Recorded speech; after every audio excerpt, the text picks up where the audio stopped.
Kemudian struktur organisasi berdasarkan geografi ataupun wilayah. Okey, yang ni pun sama biasanya untuk perniagaan skala besar. Sebagai contoh, okey, wilayah timur, dia akan ada dia punya organisasi dia. Sebelah pantai barat, dia akan ada organisasi dia sendiri. Okey, so yang ni supaya kawasan pasaran tu lebih fokus lah. So syarikat tu dia akan lebih fokus. Contohnya untuk pantai barat, okey, dia akan fokus pada yang tu sahaja. Okey, yang ni biasanya kaki tangan ni lebih ramai. Okey, dia akan ada ibu pejabat ataupun HQ.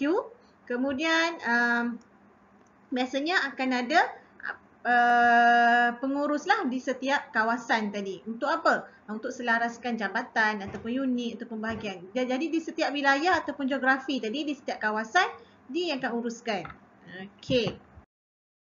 Ini contoh wilayah utara, wilayah selatan, wilayah timur, Sabah dan juga Sarawak. Okey, ini adalah berdasarkan kepada geografi. Okey. Kemudian yang keempat, kita ada struktur organisasi berdasarkan pelanggan. Okey, yang ni berdasarkan pelanggan. Okey, biasanya kalau untuk berdasarkan pelanggan ni, contohnya kalau kita tengok perniagaan tu, okey, yang ni diuruskan pelanggan yang untuk center, call center. Contoh dia akan menguruskan pelanggan yang akan buat panggilan telefon. Ada juga yang akan uruskan pelanggan di kaunter. Okey, sebab apa? Yang ni supaya keperluan dan kehendak pelanggan syarikat tu okey, dapat dipenuhi.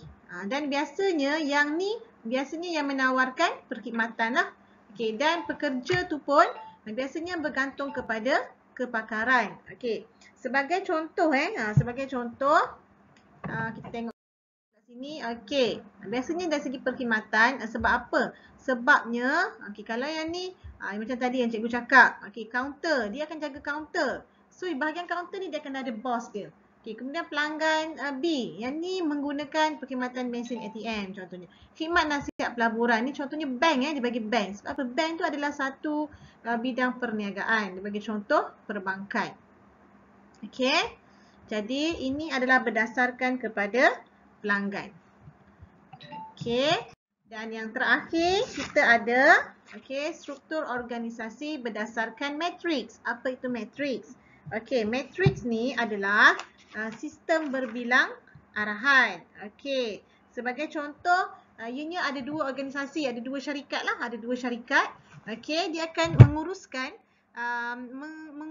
dia punya organisasi tu mengikut fungsi dan juga struktur organisasi mengikut produk. Okey, biasanya yang ni dia memang untuk perniagaan berskala besar lah. Okey, tengok dia contoh. Okey, ni contoh.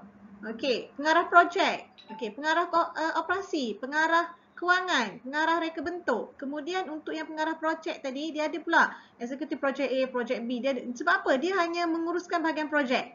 Okey, bahagian kewangan dia ada lagi, eksekutif dia lagi besar. Yang ni berdasarkan kepada matriks. Sebab apa? Arahan yang pelbagai. Okey, jadi macam awak nanti kalaulah contoh awak membuka perniagaan, so awak kena ada organisasi awak sendiri. Okey, contohnya awak ada ejen. Bila awak ada ejen, adakah awak akan ikut kepada geografi ataupun wilayah tadi? Okey, contohnya ejen ni dia akan menguruskan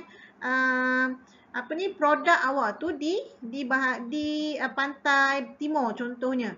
Okey, jadi dia akan uruskan. Kita dah asap kita punya tugas tadi tu.